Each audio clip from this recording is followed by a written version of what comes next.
Hello everybody. तो आज से हम एक चैप्टर स्टार्ट कर रहे हैं 1857 का रिवोल्ट।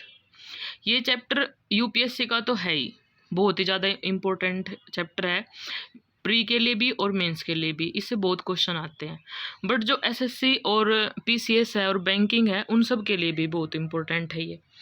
तो हम इसको वैसे बैंकिंग वगैरह में तो फैक्ट पूछेंगे, बट फैक्ट ना याद करने पड़ते हैं। तो उससे पहले अगर आप लोगों को बेसिक पता हो ना कि कोई चीज़ हुई क्यों है, कारण क्या थे और उसका इम्पैक्ट क्या था, ऐसा क्या कंडीशन होगी कि भाई ये हुई, अगर हमने ये सब चीज़ें पता कर ली ना तो आप लोगों को ना फिर याद करने की ज़रूरत नहीं पड़ती, रटने की ज़रूरत नहीं पड़ती, आपके ना बेसिक क्लियर रहते हैं, आपको समझ आ जाता है। तो अब हम स्टार्ट करते हैं 1857 का विद्रोह। तो ये कोई ऐसी वैसी घटना नहीं है, हमारे इतिहास की बहुत ही इम्पोर्टेंट घटना है। इसको भारत का पहला स्वतंत्रता संग्राम बोला जाता है। अब ये क्यों बोला जाता है, आप सबको पता है कि हमारे यहाँ पर हम स्वतंत्रता संग्राम मीन्स फ्रीडम, तो हमें फ्रीडम किससे मिली? अंग्रेजों से।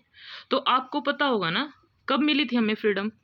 15 अगस्त 1947। आपको पता है ना 15 अगस्त 1947 को सबको पता है कि हमारा ये आज़ादी का दिन है। तो अभी हमें 73 साल हो चुके हैं इस चीज़ के लिए। तो ऐसा क्या हुआ भाई कि हमें आज़ादी मिली? तो जो ये इंग्लैंड था ना, इसने हमें अपना, ये जो ब्रिटेन था इसने हमें अपना गुलाम बना लिया था, ठीक है। अब ये जो है ना मतलब विश्व इतिहास का है, एक टॉपिक है, इतना डिटेल में हम नहीं जाते, बस आप ये समझ लो कि अंग्रेज आए, उन्होंने हमारे ऊपर आकर के शासन किया। तो उन्होंने लगभग कितने सालों तक गुलाम बनाए रखा हमें? 200 सालों तक गुलाम बना रखा था, ठीक है। अब जब 1857 का रिवोल्ट हुआ, 1857 का विद्रोह हुआ, ये पता है कब? जो ये 1857 का विद्रोह है, मतलब तब यहाँ पे अंग्रेज हैं हमारे यहाँ पर, उनको आए हुए कितने साल हो चुके हैं? 100 साल। और आज़ादी मिली 1947 में, मतलब हमारी आज़ादी से लगभग 100 साल पहले की बात होगी ना ये। तो अब देखो, इसका मतलब ये हुआ कि इन 100 सालों में इन्होंने इतना कुछ कर दिया हमारे साथ, इतना कुछ हो गया कि विद्रोह हुआ, तभी तो हमें 100 साल बाद आज़ादी मिली। चलो अब ये देखते हैं कि ये विद्रोह हुआ क्यों और इसकी इतनी इम्पोर्टेंस क्यों है। देखो, उससे पहले तो ना मतलब ठीक है, हम इतने जागरूक नहीं थे, हमें इतना पता नहीं था, बट धीरे पहले तो हमें लगता था कि अंग्रेज हमारे हित के लिए हैं, जो भी काम कर रहे हैं हमारी भलाई के लिए कर रहे हैं। भारतीय जो है ना अशिक्षित थे, मतलब शिक्षा नहीं थी हमारे यहाँ पर, इतने ज़्यादा पढ़े लिखे नहीं थे, तो उनको पता नहीं था कि हमारे साथ हो क्या रहा है। और ये थे स्टार्टिंग से ही मतलब बहुत तेज थे इन, ये तो उपनिवेश बनाने का काम था इनका। तो ये आए, फिर इन्होंने कुछ ऐसी पॉलिसी स्टार्ट कर दी, ऐसी नीतियाँ लेके आई ये कि मतलब इतना ज़्यादा वो हो गया कि मतलब हर क्षेत्र में, चाहे वो राजनीति हो, चाहे आर्थिक हो, चाहे सामाजिक हो, हर क्षेत्र में इन्होंने अपना मतलब वो कर ही अच्छा, तो बात करते हैं अब रीजंस की, कारण क्या थे। तो जैसे सबसे पहला कारण क्या है, देखो, देखो सबसे पहला रीज़न क्या है? सैनिक असंतोष व चर्बी वाले कारतूस। इसको आप ना तात्कालिक कारण भी बोल सकते हैं। तात्कालिक कारण मतलब कि तुरंत ऐसी घटना जिसके वजह से ये हुआ। वैसे घटनाएं तो बहुत सारी थी जो पहले से होती आ रही थी, बट इसने तात्कालिक भूमिका निभाई। हुआ क्या कि जो हमारे यहाँ पर अंग्रेज आए थे, और तो भारतीय सेना थी, भारतीय लोग भी उनकी सेना में शामिल थे और अंग्रेज भी शामिल थे। तो वो जो हमारे भारत के जो सेना में लोग शामिल थे उनके साथ भेदभाव किया जाता था, चाहे वो खाने पीने में हो, चाहे वो मतलब हमारा भारतीय अगर चाहे कितने भी मेहनत क्यों ना कर ले, वो ऊंचे पदों पर पहुंच नहीं सकता था, और अंग्रेज चाहे कितना भी निकम्मा हो, वो अच्छी पोस्ट पे पहुंच जाता था। और फिर तो इससे क्या हुआ ना कि असंतोष फैला, सैनिकों के बीच में आपस में। फिर हमारी सैलरी, हमारे जो सैनिक थे उनकी सैलरी भी कम थी अंग्रेजों के कंपैरिजन में। फिर उन लोगों को क्या था ना, अपने वाइट होने पे घमंड था। उनको लगता था कि भाई हम लोग मॉडर्न हैं, तो और ये लोग जो हम तब हमारे यहाँ पर सावड़े लोग रहते थे कि भाई ये तो मतलब हमारा तो काम ही है इनको अकल लेके आना, मतलब पता नहीं उनको एक गलत फहमी थी जिसकी वजह से वो उपनिवेश बनाते थे। तो ऐसे हर जगह भेदभाव करना था उनको, तो इससे असंतोष फैलता था। अच्छा, फिर ये ऐसा क्या हो गया कि धीरे धीरे चल रही थी बातें ऐसे ही। फिर एक दिन क्या हुआ कि ना, पहले ब्राउन ब्रेंस नाम के वो कारतूस प्रयोग होते थे, और फिर अंग्रेज क्या लेके आ गए, नई एनफील्ड राइफल लेके आ गए। अब उस नई एनफील्ड राइफल में क्या था कि जो गाय और सुअर की चर्बी थी ना वो लगी हुई थी। मतलब उस कारतूस को पहले मुंह से काटना पड़ता था और फिर हम जो है ना बंदूक में दागते थे। अब हमारे यहाँ पर ब्राह्मण, आपको पता ही है ब्राह्मण कैसे होते हैं, वो लगा, ब्राह्मण क्या कोई भी जाति हो, वो गाय और सुअर की चर्बी को तो लगाएगी ही नहीं हाथ। तो इससे क्या हुआ कि फिर से मतलब उनको लगा कि हमारा धर्म भ्रष्ट कर रहे हैं, जानबूझ के ऐसा कर रहे हैं। ठीक है, तो एक कारण तो क्या होगा, सैनिक असंतोष व चर्बी वाले कारतूस। अच्छा, दूसरा कारण आता है निरंतर आर्थिक शोषण की नीतियाँ। अच्छा, जो ये पॉलिसी लेके आ रहे थे ना हमारे यहाँ पर, जैसे ये आए अंग्रेजों ने, आपको पता ही है हर चीज़ पे ना अपना अधिकार स्टार्ट कर दिया। जैसे कि अब मतलब रैयतवाड़ी होगी, मालवाड़ी होगी, तो जितनी भी व्यवस्था, स्थायी बंदोबस्त हो गया, ये लेके आए ना, इन्होंने हमारा आर्थिक शोषण करना स्टार्ट कर दिया। मतलब हमारे यहाँ पर अपने लोगों को नौकरी देते और हमारे ही यहाँ से पैसा लेते और फिर अपने ब्रिटेन में ले जाते। तो इससे भारत तो कमजोरी हो रहा था ना, भारत तो बिल्कुल कंगाल होता जा रहा था। तीसरा है, गांव की आत्मनिर्भरता समाप्त होगी। अच्छा, पहले क्या होता था ना कि गांव में मतलब सब चीज़ मिल जाती थी, लेकिन अब क्या हुआ कि फोर्थ पॉइंट है स्थायी बंदोबस्त, रैयतवाड़ी, महलवाड़ी। ये सब क्या थी, ये सब ना मतलब जमींदार, चलो पहले वीडियो में। फोर्थ पॉइंट आता है स्थायी बंदोबस्त, रैयतवाड़ी व महलवाड़ी। ये सब ना जब आए थे ना, तो जैसे टैक्स के लिए लगा दिया उन्होंने। तो स्थायी बंदोबस्त क्या था कि जमींदारों को जो है ना भूमि दे दी जाती थी और उनको बोला जाता था कि ठीक है 4-5 साल बाद आपसे इतना लगान लेंगे, तब तक आप कुछ भी मर्जी करो, आप मतलब किसानों से कितना भी वसूल लो, हमें कोई मतलब नहीं है, आप उसमें प्रोडक्शन के लिए कुछ काम करवाओ ना करवाओ, हमें कोई मतलब नहीं है। ठीक है, रैयतवाड़ी ये थी कि भाई एक मतलब जो किसान है ना उनसे डायरेक्ट टैक्स वसूला जाता था। और महलवाड़ी क्या थी कि ना मतलब जो किसानों का एक समूह होता था और उससे टैक्स वसूला जाता था। तो ये सारे की सारी में ना टैक्स इतना ज़्यादा ले लिया जाता था कि किसानों के पास कुछ बचता ही नहीं था। तो उनके ना तो वो अपनी ज़मीन में मतलब कुछ उसको उपजाऊ बनाने के लिए कुछ कर पाते थे, और उनके ऊपर ना मतलब लगान पे लगान चढ़ता जा रहा था। तो ये सब आर्थिक शोषण की नीतियाँ थी, बाकी और कुछ नहीं था। फिर फिफ्थ पॉइंट आता है नील व चाय की खेती। अच्छा, इन्होंने क्या किया, हमारी ज़मीन हमसे ही ले ली और फिर हम ही को बता रहे हैं कि हमें अपने खेत में क्या बोना है। ये किसानों को क्या बोलते कि तुम नील बो, चाय बो, और फिर उसके दाम भी अपने हिसाब से लेते थे। मतलब तुम्हारे अपनी मर्जी से हम अपने खेत में खेती नहीं कर सकते थे। सिक्स्थ पॉइंट आता है कि भारतीय हस्तकला का ह्रास। अच्छा, तो देखो ये देखो मतलब इन्होंने क्या किया, उस टाइम ब्रिटेन में ना औद्योगिक क्रांति स्टार्ट होगी। तो ब्रिटेन में क्या होता था ना, सारा कच्चा माल तो हमारे यहाँ से लेके चले जाते और तैयार माल वहाँ से लेके आते। मतलब क्या कि कपास यहाँ के लेके जा रहे हैं और कपड़े वहाँ से तैयार होके आ रहे हैं। हमारे यहाँ से कपास बिल्कुल सस्ता लेके जा रहे हैं और वहाँ से तैयार माल बिल्कुल महंगा दे रहे हैं हमें। तो इससे क्या हुआ, जो हमारे यहाँ पर जो बुनकर थे, कारीगर थे, राजा महाराजाओं के यहाँ पर मतलब अपनी कारीगरी करके बेचते थे, तो ना तो राजा महाराजा बचे क्योंकि सबको अंग्रेजों ने हड़प लिया था। तो क्या इन सब का ना ह्रास होता जा रहा था। फिर आता है विविध माध्यमों से भारत का धन इंग्लैंड जाना। ये मैंने आपको बताया ही है कि चाहे सेना को सैलरी देने के लिए हो, चाहे फिर मतलब वो कोई भी कानून लेके आ रहे हैं उसके माध्यम से हो, तो वो क्या करते थे कि हमारे यहाँ से जो है ना सारा धन इंग्लैंड पहुँच रहा था और भारत आर्थिक रूप से बिल्कुल पंगु बन गया। फिर आता है भयंकर अकाल। ये वो दौर है जब मतलब बहुत ही भयंकर अकाल पड़ते थे भारत में और लाखों लाखों लोगों की मौत हो जाती थी। और ब्रिटिश सरकार इतनी निकम्मी थी कि वो कुछ भी नहीं करती थी भारतीयों को इससे बचाने के लिए। और फिर आता है फिफ्थ पॉइंट, ब्रिटेन की औद्योगिक क्रांति। मैंने बताया ही आपको कि वहाँ पर इंडस्ट्रियलाइज हो गया वो ब्रिटेन। तो अब वो क्या करते थे, उद्योग जहाँ पर लग रहा है वो क्या करेगा, सिर्फ कच्चा माल खरीदेगा और तैयार माल देगा।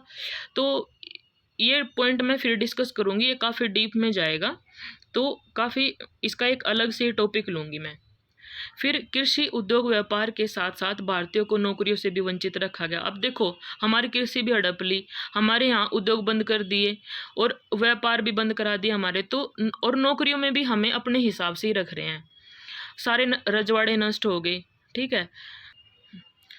अच्छा, अब ये कोई अचानक से पनपा विद्रोह नहीं था, जैसे कि आप देख रहे हैं ना, ये मैंने सारे आपको ना कारण बताए हैं कि उस टाइम देश में चल क्या क्या रहा था, चाहे वो किसानों के बीच में हो, चाहे वो सैनिकों के बीच में हो। मैं ऐसे ही नहीं बोल रही, ये सारे पॉइंट मैं बोल रही हूँ कि ये मतलब विद्रोह करने की नौबत क्या आ गई। मतलब शुरू तो ये सैनिकों ने किया, बट सैनिकों तक सीमित थोड़ी रहा ये, इसमें तो बाद में सारे शामिल हो गए थे, मतलब कृषक भी शामिल हो गए थे और जमींदार भी शामिल हो गए थे, मजदूर भी शामिल हो गए थे, सबके सब शामिल हो गए, क्योंकि सबके हित ना कहीं ब्रिटेन वालों ने ख़त्म किए ही थे। तो सबको अपने अपने दुख याद आ गए, तो सब इकट्ठा हो गए फिर। तो अच्छा, फिर आता है जैसे राजनीति में, अब जो राजा महाराजा हैं उनको ये डलहौजिया इसने क्या बोला कि ना तुम गोद नहीं ले सकते हो, अगर तुम्हारे कोई वंशज नहीं है, तुम्हारे कोई बेटा नहीं है ना, तो तुम अपना वंश चलाने के लिए ऐसे नहीं कि भाई हाँ फिर से गोद ले लिया और भाई राजा बन गया। अगर तुम्हारा कोई वंश है नहीं ना, तो वो तुम्हारा राज्य है ब्रिटिश सरकार में शामिल हो जाएगा। अब देखो कितनी बड़ी बात कर दी इन्होंने, हमारे देश हमारे यहाँ पर आकर हमें ही बता रहे हैं कि भाई अब तुम अपना वंश नहीं चला सकते। दूसरा धार्मिक, अब ये चर्बी वाले कारतूस की बात बताई है। तीसरा, ये लोग क्या कर रहे थे, अब ब्रिटेन वाले आपको पता ही है ईसाई हैं ज़्यादातर, और हमारे यहाँ पर हिंदू धर्म मुस्लिम धर्म था। तो ये क्या कर रहे थे, ज़बरदस्ती ईसाई धर्म का प्रचार कर रहे थे। और इस प्रचार के लिए ना मतलब उनको सेना का भी पूरा सहयोग था, उच्च अधिकारियों का भी पूरा सहयोग था। ये मतलब उस जो सैनिक अपना धर्म परिवर्तन कर लेता था ना, ईसाई बन जाता था, तो उसको छूट मिलती थी, मान सम्मान मिलता था, और जो नहीं करता था उसके साथ बुरा व्यवहार किया जाता था। फिर इन्होंने तो मुगल बादशाह बहादुर शाह को भी नहीं छोड़ा, उसकी भी पेंशन बंद करा दी। अब जो एलनबरो आए गवर्नर जनरल, उसने तो उसकी पेंशन ही बंद करा दी। फिर डलहौजी आया, वो उसको बोला कि भाई आप ना एक काम करो, लाल किला खाली करो और जाके जो वो नहीं है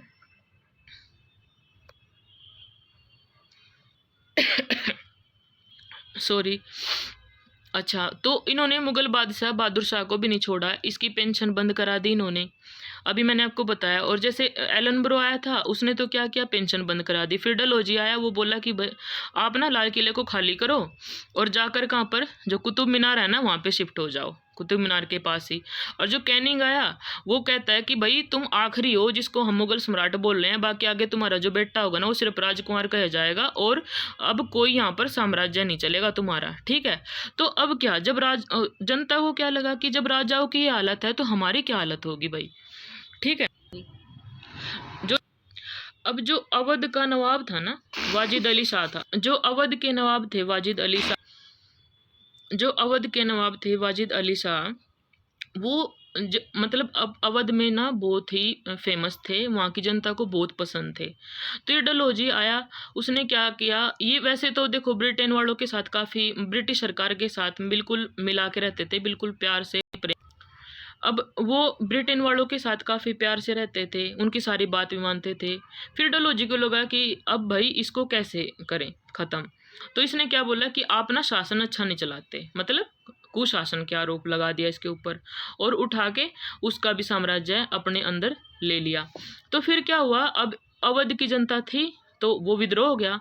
फिर एक कारण हो रहा है, जो सैनिक थे ना वो ज़्यादातर ना सेना में अवध के ही थे, आप समझ रहे हो। तो देखो, और जो ये सैनिक थे ये थे कौन, मतलब कोई जमींदार का बेटा था, कोई किसान का बेटा था, यानी कि वर्दीधारी किसान हो गए ना।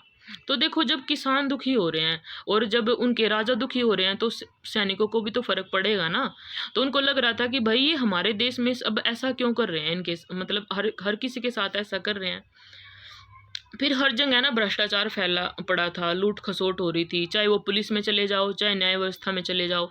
अगर अंग्रेज अधिकारी कोई भी मतलब गलत काम करता तो उसको कोई दंड नहीं मिलता, लेकिन अगर भारतीय कोई कर दे तो उसको पूरी सजा मिलती थी। फिर मैंने बताया आपको डलहौजी ने क्या किया कि 1850 का धार्मिक अयोग्यता एक्ट पारित कर दिया। ये पता है क्या था?